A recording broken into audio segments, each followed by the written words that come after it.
السلام علیکم ورحمۃ اللہ وبرکاتہ۔ الحمدللہ رب العالمین والصلاة والسلام علی رسولہ الکریم، اما بعد۔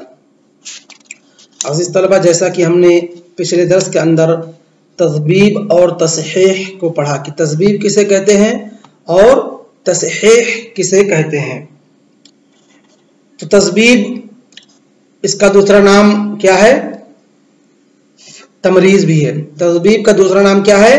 تمریز بھی ہے، جو کہ آدھا سواد جب کسی نسخے کو مقابلہ کرتے ہیں یا کسی نسخے کو مراجعہ کرتے ہیں تو اس کے اوپر آدھا سواد بنا دیتے ہیں تاکہ وہ اس بات پر دلالت کرے کہ یہ لفظ اس کے تعلق سے شک ہے، آیا کہ یہ لفظ صحیح ہے کہ صحیح نہیں ہے۔ اس کے بعد تصحیح یعنی مقابلہ کرتے وقت ایک نسخے کا دوسرے نسخے سے، تو اس وقت اس کلمے پر صح سواد اور ہا بڑا ہا لکھ دیتے ہیں تاکہ یہ پتہ چلے کہ اگر کسی کو اس لفظ کے تعلق سے شک ہو رہا ہے یا وہم ہو رہا ہے تو اس کو پڑھنے کے بعد یہ پتہ چل جائے کہ یہ لفظ گرچہ تمہارے نزدیک شک اور اس کا معاملہ ہے لیکن نسخے سے مقابلہ کیا ہوا اور یہی صحیح ہے اور یہی صحیح ہے۔ اس کے بعد مصنف رحمہ اللہ دوسری طرف منتقل ہوتے ہیں، کہتے ہیں وَتَكَلَّمَ عَلَى كِتَابَةِ حَا بَيْنَ الْإِسْنَادَيْنِ، اور انہوں نے کلام کیا ہے لفظ ہا کے تعلق سے جو کہ دو سندوں کے درمیان میں لکھا جاتا ہے۔ تو آیا کہ اس کا مطلب کیا ہے؟ ہا کیوں استعمال کرتے ہیں، کیوں دو سندوں کے بیچ میں ہا کو لکھتے ہیں؟ کہتے ہیں وَأَنَّهَا حَا مُحْمَلَةٌ، بعض لوگوں نے کہا کہ وہ ہا کیا ہے؟ محمل ہے، ایسے ہی لکھ دیا گیا، اس کا کوئی مطلب اور کوئی مقصد نہیں ہے، اس کا کوئی مقصد اور مطلب نہیں ہے۔ اور بعض لوگوں نے کہا من التحویل، یہ کیا ہے؟ ہا سے مراد ہوتا ہے التحویل۔ ہا سے کیا معنی مراد ہوتا ہے؟ التحویل، کی ایک سند سے دوسری سند کی طرف منتقل ہونا۔ تحویل ای الانتقال من سند الى سند آخر، کی ایک سند سے دوسری سند کی طرف منتقل ہونا، اس کو کیا کہتے ہیں؟ تحویل کہتے ہیں۔ اور اس تحویل کو مکمل لکھنے کے بجائے وہاں پر لفظ ہا کو استعمال کیا جاتا ہے، یہ پہلا معنی ہے۔ بعض لوگوں نے کہا الحائل بین الاسنادین، اس کا معنی ہے کہ دو سندوں کے درمیان حاجز، دو سندوں کے درمیان حاجز، یعنی اس بات پر دلالت کرتی ہے کہ یہ سند یہاں سے ختم ہے، یہاں سے دوسری سند کوئی اور دوسری سند شروع ہو رہی ہے۔ حائل کے مطلب کیا ہوتے ہیں؟ حاجز کے، رکاوٹ کے، کوئی ایسی چیز جو کہ دو چیزوں کے درمیان حاجز ہو، رکاوٹ والی چیز ہو، تو کیا ہوتی ہے؟ وہ ہا لکھ دیتے ہیں، اس سے پتہ چلتا ہے کہ یہاں پر یہ سند ختم ہو رہی ہے، یہاں سے دوسری سند شروع ہوئی، اس چیز کے اشعار کے لیے، اس چیز کو بتانے کی یہاں پر یہ ہا حاجز کے لیے ہے۔ یہ نہیں کہ دونوں سندیں مطلب جو ذکر کی جائیں سب ایک ہی ہیں، بلکہ اس کا یہاں سے الگ ہے، اس کا یہاں سے الگ ہے۔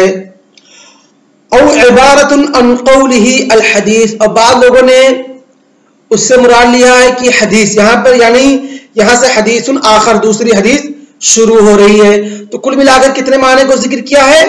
چار معنی کو ذکر کیا۔ پہلا معنی کہ ہاں محملہ سے کوئی مطلب نہیں ہے، دوسرا یہ کہ ہاں یہ تحویل کے لیے کہ ایک سند سے دوسری سند کی طرف تحویل کرنا، منتقل ہونا۔ تیسرا معنی حائل اور حاجز کے لیے کہ یہاں پر ایک سند ختم ہو گئی، یہاں سے دوسری سند شروع ہو رہی ہے۔ چوتھی کہ حدیث آخر، یہاں سے ہا سے مراد حدیث ہے، یہاں سے کہ دوسری حدیث شروع ہو رہی ہے۔ تو راجح جو علماء کا مسلک ہے کہ علماء جو ہا لکھتے تھے اس کا جو معنی ہوتا تھا وہ ایک التحویل من اسناد الى اسناد آخر، کہ ایک سند سے دوسری سند کی طرف منتقل ہونا۔ ہا کے معنی کیا ہوتے ہیں؟ التحویل او الانتقال من سند الى سند آخر، کی ایک سند سے دوسری سند کی طرف منتقل ہونا۔ اس کے بعد کہتے ہیں وَقُلْتُ وَمِنَ النَّاسِ مَن يَتَوَهَّمْ أَنَّهَا خَاء مُعْجَمَةٌ، اور بعض لوگوں نے اس کو ہا کو کیا پڑھا ہے؟ خا سمجھا ہے، کچھ لوگوں پر وہم ہو گیا ہے اور اس ہا کو خا سمجھا ہے، خا پڑھا ہے، اور ان کا معنی کیا ہے؟ اسناد آخر، تو لوگ اس سے کیا مراد لیے کہ دوسری سند۔ والمشہور الاول، اور کہتے ہیں مشہور کیا ہے؟ پہلا، یعنی وہ کیا ہے؟ ہا ہے، پہلا کیا ہے؟ ہا کی وہ والمشہور अल-अव्वल, और पहला क्या है जो मशहूर है वो क्या है, हा, कि लोगों ने उलमा ने उसको हा पढ़ा और वो हा है। वह हकाबादुम अल-इज्मा अलैहि, बाद में उस पर इज्मा बयान किया कि वहां हा से क्या हा है, खा नहीं है। तो इस तरीके से हदीसों को की किताबत के वक्त, हदीसों को लिखने के वक्त मुसन्निफीन हदीसों के अंदर जो शॉर्ट की इस्तेमाल क्या करते थे, इन तमाम चीजों का दरासा हमने इस बहस के अंदर किताबतुल हदीस की आया किताबतुल हदीस सही है कि नहीं सही है, उसके बाद हदीसों को किस तरह से लिखा जाए, कौन कौन से रुमूज इस्तेमाल किए जाएं, फिर अल्लाह रब्बुल आलमीन का नाम आए तो कैसे लिखा जाए, अल्लाह के रसूल सल्लल्लाहु अलैहि वसल्लम का नाम आए तो कैसे लिखा जाए। इस तरीके से मुकाबला नुस्खा का मुकाबला करना है तो फिर मुकाबला करते वक्त क्या क्या करना है, हदीसों के दरमियान गोल दायरा छोड़े, फिर मुकाबला करते हुए उसको अंदर बिंदी रख दे, एक नुक्ता रख दे, ताकि इस बात पर दलालत करे कि ये मुकाबला किया हुआ है। इसी तरीके से तस्हीह और तस्बीब भी करते रहे, उस पर यानी स्वाद आधा स्वाद बनाते रहे हर्फ पर। अगर किसी हर्फ के ताल्लुक से शक है या कोई हर्फ शक के दायरे में था, उसको मुकम्मल तौर पर तहकीक हो चुकी तो सह लिख दें। और इस तरीके से किताबत सनद के अंदर हा का भी इस्तेमाल किया करते थे। तो इन तमाम चीजों का हमने क्या किया, दरासा कर लिया। वबाद ज़ालिक नंतक़िल इला बहस जदीद हुआ अन्नौ अस्सादिस वल 20 26वां क़िस्म। अन्नौ अस्सादिस वल 20 सिफ़तो रिवायत हदीस, कि हदीस की रिवायत की सिफत, यानी किस तरीके से या किसके लिए हदीस रिवायत करनी जायज़ होगी और किस तरीके से हदीस रिवायत कर सकता है। आया कि वो अपने हाफिजा से जो हिफ्ज़ किया है उससे सिर्फ रिवायत करेगा, या जो लिख करके रखा है हदीसों को उससे भी रिवायत कर सकता है या नहीं। इन तमाम चीज़ों का बयान इस बाब के अंदर होगा। इन तमाम चीज़ों का दरासा हम इस बाब के अंदर करेंगे। क़ाल इब्न सलाह शद्दद कौमुन फिर रिवाया, बाज कौम ने, बाज लोगों ने रिवायत हदीस को रिवायत करने में तशद्दुद बरता है। कैसे तशद्दुद बरता है, कहते फश्तरत बअदहुम अन तकून रिवाया मिन हिफ्ज़ रावी अ तदक्कुरिही, बाज लोगों ने इस कदर तशद्दुद बरता है और सख्ती बरती है हदीस को रिवायत करने में। कहते हैं कि हदीस वही बंदा रिवायत कर सकता है जिसको वो हदीस याद हो। कहते अन तकून रिवाया, कि जिस रिवायत को वो बयान कर रहा है, अपने शागिर्दों को दे रहा है, अपने शागिर्दों को पढ़ा रहा है, क्या हो, मिन हिफ्ज़ रावी, रावी या शेख जो पढ़ा रहा है वो किसके, कहां से, उसके हिफ्ज़ से हो, ज़ब्ते सदर से हो, ज़ब्ते सदर से हो, ज़ब्ते किताब से ना हो, औ तदक्कुर ही, या जो कुछ याद करके रखा है उसको।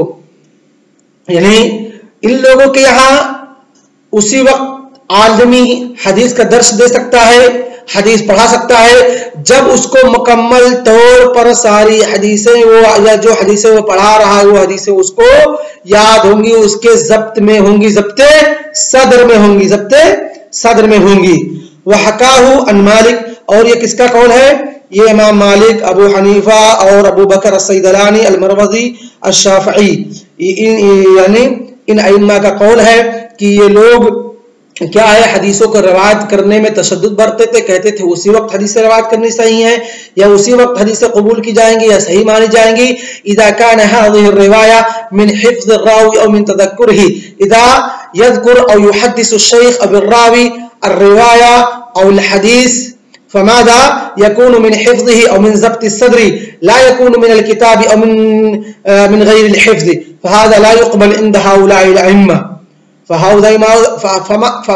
फमादा फ़अल हाउलाई, हाउलाई फ़अलू माज़ा हुम शद्ददू ला तजूज़ु रिवाया इल्ला बिल हिफ्ज़ इल्ला बिसदर इल्ला बि ज़ब्त सदर, कि इन लोगों के यहाँ रिवायत उसी वक्त मानी जाएगी, उसी वक्त उसको कबूल किया जाएगा जब वो किससे हो, सदर से, यानी हिफ्ज़ सदर से हो, उसको अपने हाफ़िज़े से बयान कर रहा है।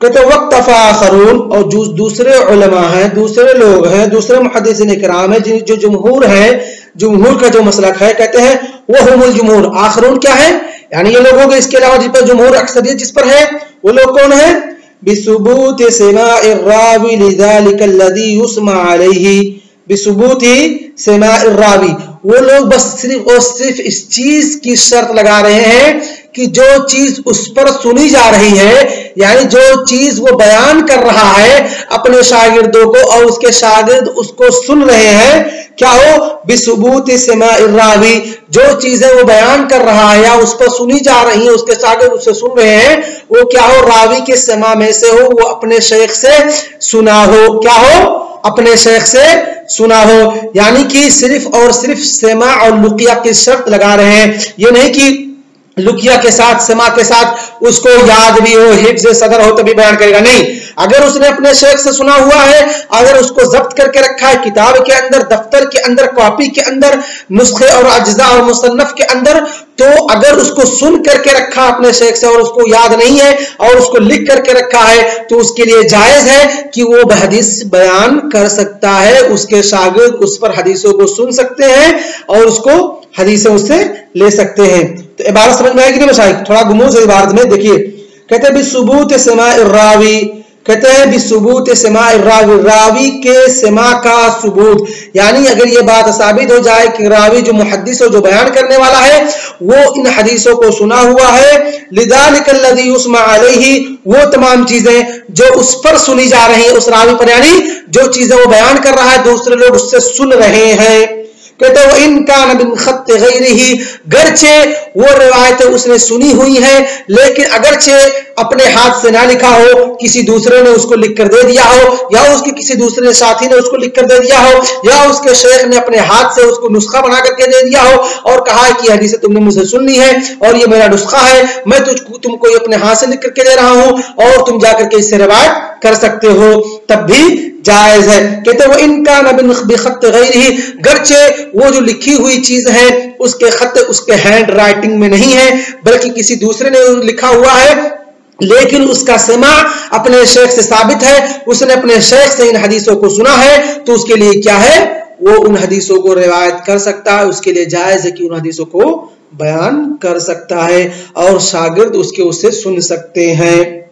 कहते हैं वह इन गाबत अनहु नुस्खा, अगरचे उसका नुस्खा जो उसने अपने शेख से सुन करके लिखा था, उसका नुस्खा गायब हो गया या जल गया या जो भी कुछ लाहिक हो गया, तो क्या है, अगर दूसरे का किसी अपने साथी का नुस्खा या अपने शेख का नुस्खा पा गया है और उसकी हदीसें मसमू अपने शेख से सुनी हुई है और उसकी सिमा, उसकी लिक़ा अपने शेख से साबित है, तो वो हदीसों को बयान कर सकता है, गरचे उसको ज़ब्त सदर ना हो, गरचे उसको हिफ्ज़ ना हो, उन हदीस, उन किताबों से, उन अज्जा और मुसन्नफात से हदीसों को बयान कर सकता है। कहते हैं इज़ा कान अल-गालिबु अला ज़न्नी सलामतुहु मिन अत-तब्दील व अत-तग़यीर, जब गालिब, गुमान और राजह और उसको यही लग रहा है कि ये नुस्खा जिससे वो हदीस बयान कर रहा है महफूज है, उसके अंदर किसी भी किस्म की किसी ने तग़यीर, तब्दील, तहरीफ और तस्हीफ नहीं की हुई है, नहीं की हुई, यानी इसके अंदर किसी ने किसी भी तरीके से तब्दीली, तग़यीर और तमाम चीज़ें यानी और कुछ नहीं किया है और इन तमाम चीज़ों से वो नुस्खा उसको महफूज लग रहा है, तो उस नुस्खे से वो हदीसों को बयान कर सकता है, बयान कर सकता है। उसके बाद मुसन्निफ रहमतुल्लाह फरमाते हैं व तसाहल आखरून फिर रिवायती मिन नुसखिन लम तुकाबल बिमुजर्रद क़ौल तालिब हाज़ा मिन रिवायतिक मिन गैर तसब्बुतिन वला नज़रिन फिन नुस्खा वला तफ़क़्क़ुद तबक़त समाइही। और कहते हैं कि ये दो मज़हब हो गए, एक जिन्होंने तशद्दुद बरती है कि नहीं सिर्फ और सिर्फ हिफ्ज़ से बयान करेगा, दूसरा ये कि